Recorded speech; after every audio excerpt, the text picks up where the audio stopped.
Okay, baik. Assalamualaikum warahmatullahi wabarakatuh. Nama saya Muhammad Atiq Firdaus bin Hassan. Nombor metrik 075829. Baik, jadi saya akan menerangkan tentang pengembangan ilmu dan periwayatan hadis. Okay, baik. Yang pertamanya adalah pengenalan.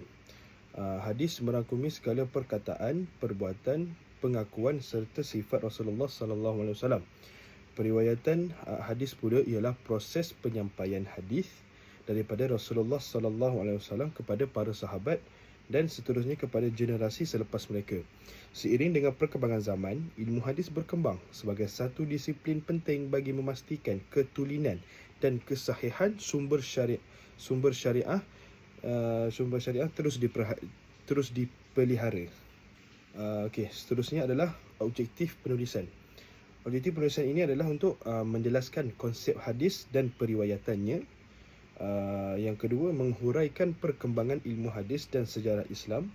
Dan yang ketiga, menerangkan kepentingan hadis dalam perundangan Islam. Okey, baik. Seterusnya adalah kepentingan. Yang pertama, hadis menjadi asas penentuan hukum hakam Islam. Yang kedua, tanpa periwayatan yang sahih, berlaku banyak perlewangan ajaran Islam.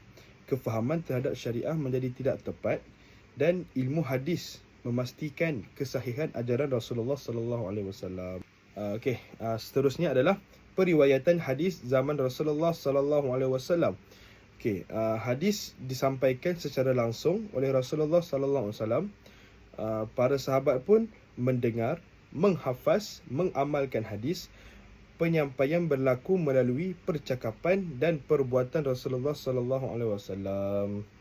Baik, seterusnya adalah peranan para sahabat. Yang pertama, menyebarkan hadis selepas kewafatan Rasulullah sallallahu alaihi wasallam. Yang kedua, sangat berhati-hati ketika meriwayatkan hadis. Yang ketiga, hanya menyampaikan hadis yang diyakini kebenarannya.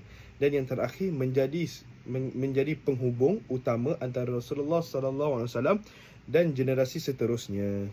Okey, baik. Seterusnya adalah perkembangan zaman tabi'in. Pada zaman tabi'in ini, periwayatan hadis menjadi lebih tersusun.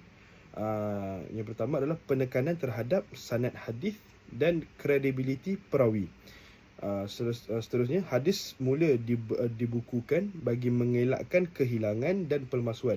Jadi ini adalah apa terjadi ketika zaman perkembangan pada zaman tabi'in. Okay, baik. Seterusnya adalah kemunculan ilmu hadis.